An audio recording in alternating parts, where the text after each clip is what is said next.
Hello everyone, I am Fazila Nathuri and welcome to the anatomy classroom. Today we will be discussing about the bones of leg. The first one is tibia, which is the medial bone, and the lateral one is fibula. First we will talk about the tibia.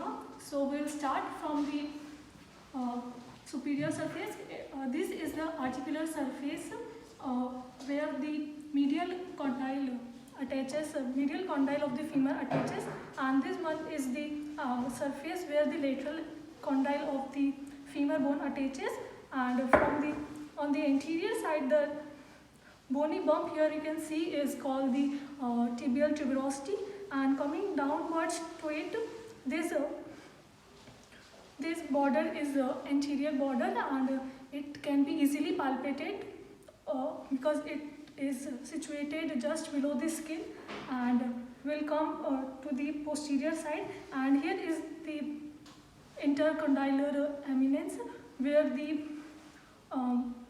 popliteal muscle and popliteal arteries goes from this and supplies the whole lower limb, and this is the medial condyle of the medial condyle of the tibia, and this one is the lateral condyle of the tibia. And on the inferior surface of the tibia, here the head of the fibula attaches to form the tibiofibular joint, and coming to the distal point, this bony bump which is present here is called as medial malleolus, which attaches to the talus bone of the foot, and here it attaches this groove is called as tibial fibular groove or fibular fossa, where the distal part of the fibula attaches. So next we will come to the fibula. So fibula is like situated like attached like this.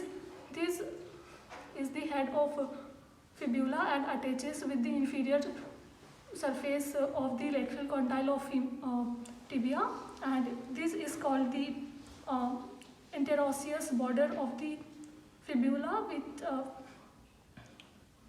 where the interosseous membrane is present, which attaches the tibia with the fibula, and here this is the shaft of the fibula, and here we comes to the distal part. It is the lateral malleolus of the fibula, which can be easily palpated at the ankle, and it takes participate in the ankle joint.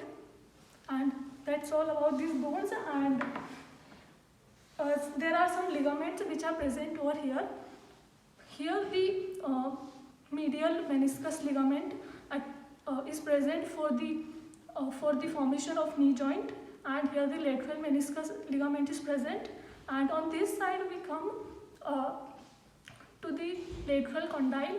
Here the lateral collateral ligament is present, which attaches the lateral condyle of the